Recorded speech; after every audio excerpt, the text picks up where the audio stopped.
Olá, queridos alunos do curso de Sociologia e Cidadania. Vamos caminhando, nos teóricos mais os clássicos, como nós dizemos, da sociologia, para nossa compreensão de uma leitura depois, posterior, dos diversos momentos da sociologia ou da realidade que a gente é chamado a interpretar. Continuamos com o nosso teórico, Max Weber, como a gente dizia, da atualidade de Weber.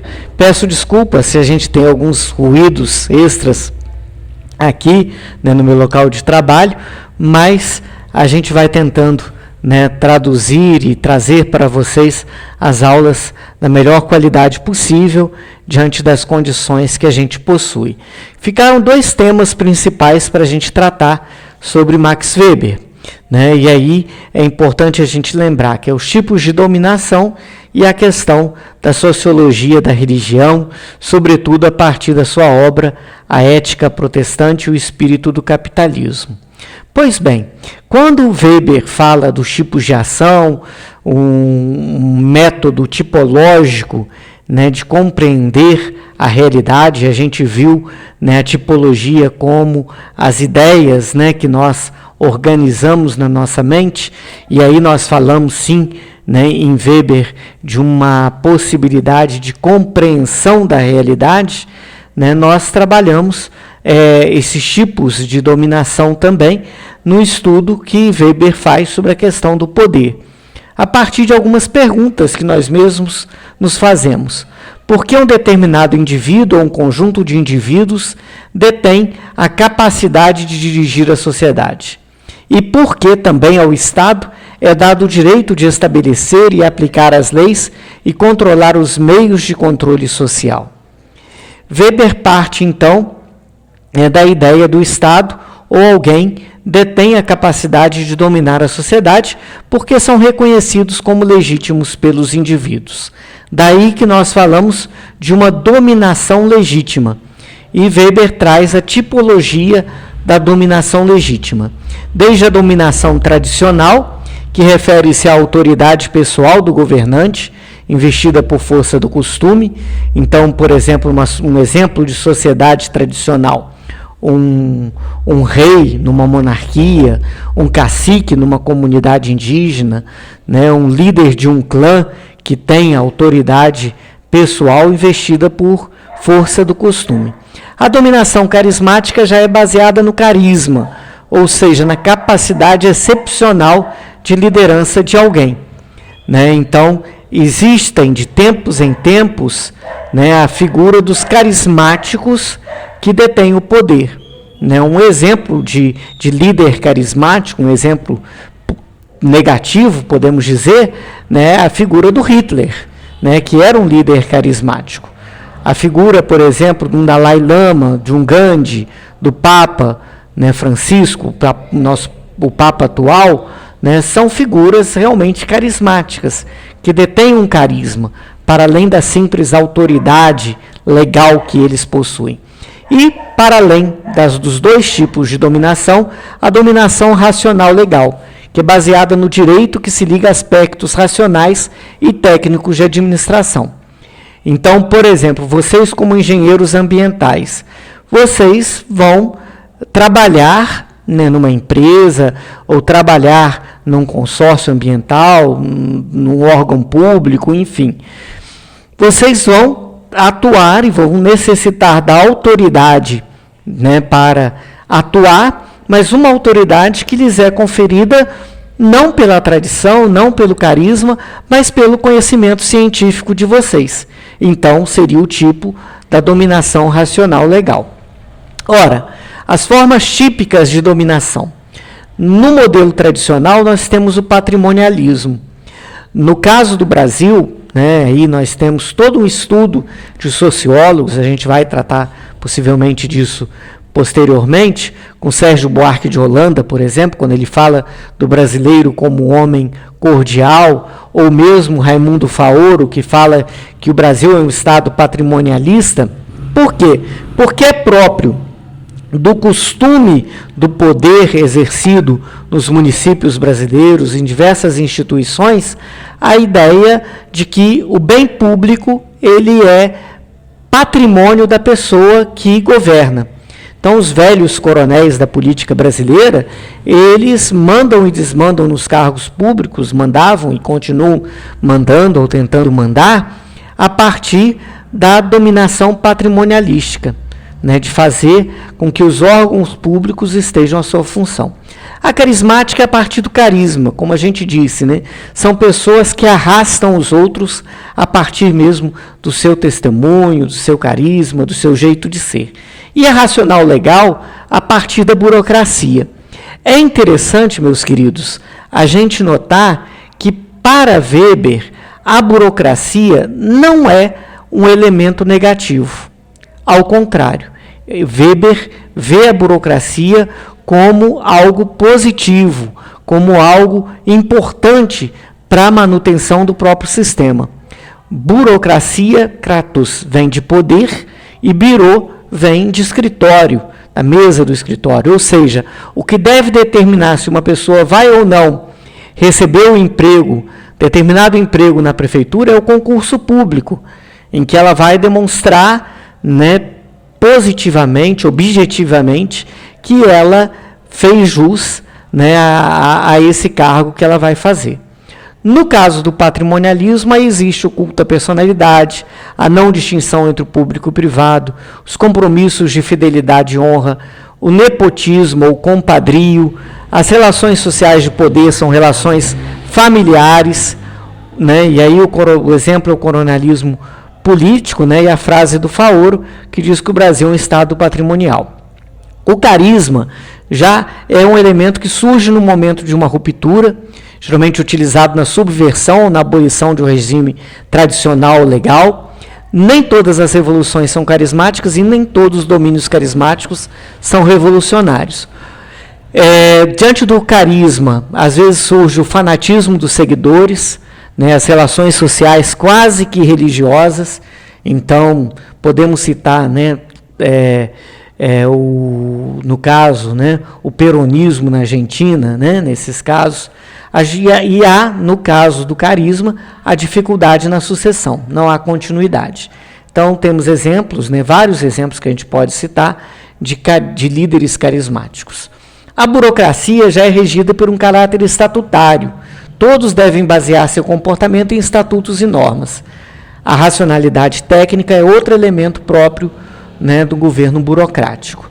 Né? As relações sociais e formais são de impessoalidade, há a distinção entre o público e o privado e a dificuldade, né, do patrimonialismo. Pode se tornar uma gaiola de ferro. Né? Isso é uma realidade, né, do patrimonialismo. Ok? Passando então adiante.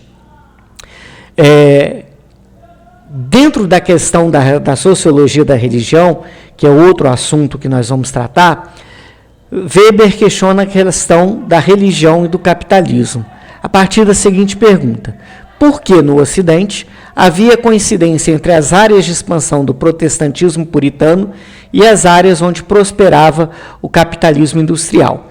No nosso livro, a gente traz um texto longo, né, da Bárbara Quintaneiro, em que ela coloca, né, toda a questão do ascetismo próprio do cristianismo protestante, né, e que se contrapõe, por exemplo, ao catolicismo, que, pelo menos na sua pregação, né, havia a questão do ideal do desprendimento dos bens materiais desse mundo, o trabalho como verdadeira maldição, somente para a sobrevivência e não como meio de salvação.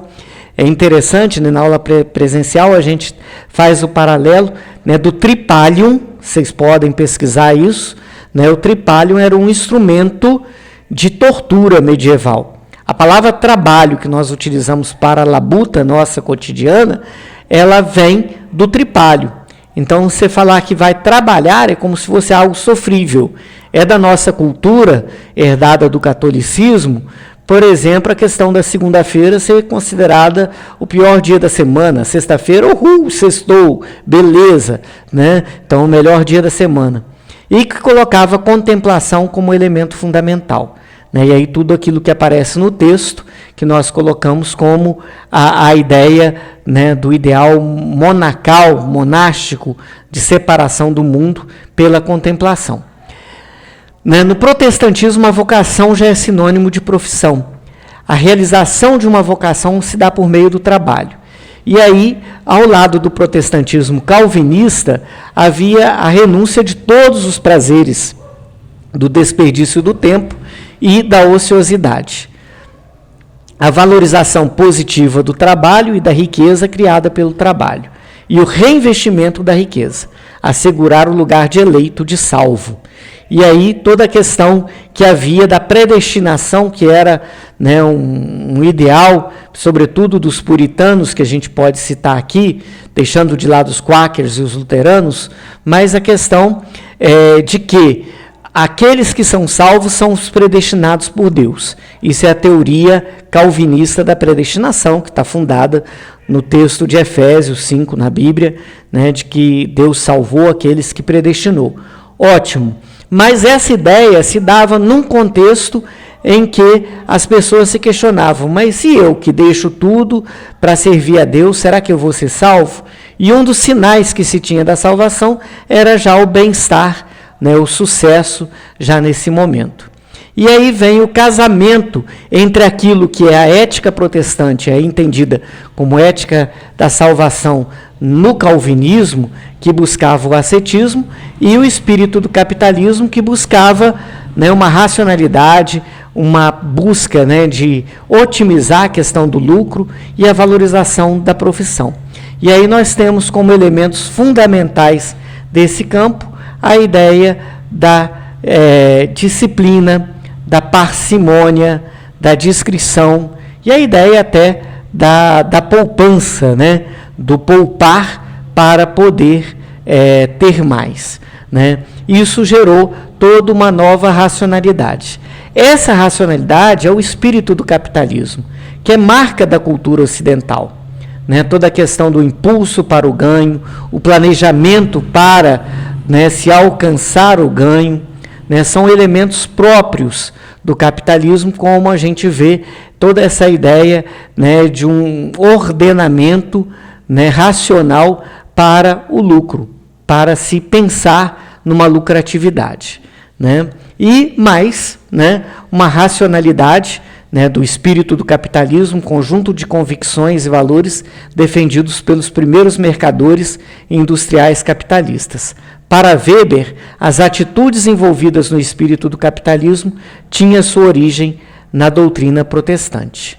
Né? E aí, né, toda a relação da predestinação que Weber faz com a questão, né, da ética calvinista, né, que a gente coloca, né, que é a ideia do desperdício do tempo considerado como pecado, e até a questão, né, de uma vivência espiritual, né, que os valores do protestantismo, como um ascetismo, como um exercício que você faz para poder viver melhor, né, isso leva aos objetivos, né, a concretude dos objetivos daquilo que era o objetivo do capitalismo. E aí Weber chega à conclusão que o capitalismo é a cristalização objetiva destas premissas teológicas e éticas, segundo as quais o homem, em virtude de seu trabalho e da riqueza criada por esse trabalho, encontra um modo completo e sensível de conquistar sua salvação individual. O importante neste mundo é trabalhar para criar riqueza, e criar riqueza não para o desfrute pessoal e esbanjamento, mas para que se crie novamente trabalho. Esta é a base da salvação do homem. Essa mentalidade acabou configurando a tipologia do empresário moderno. Né, diferente um pouco daquilo que a gente pode dizer de diversos momentos, né, da ética protestante nesse sentido. Então, o estudo que nós podemos fazer, e aí o estudo que a gente faz a partir desse elemento, nos leva a uma busca de um conhecimento mais aprofundado daquilo que está na origem, né, do nosso jeito de ser da sociedade capitalista moderna. Bom estudo, qualquer dúvida nós podemos nos encontrar no nosso encontro semanal né, no nossa webconferência, no nosso chat, para tirar dúvidas. Boa semana para todos e bons estudos.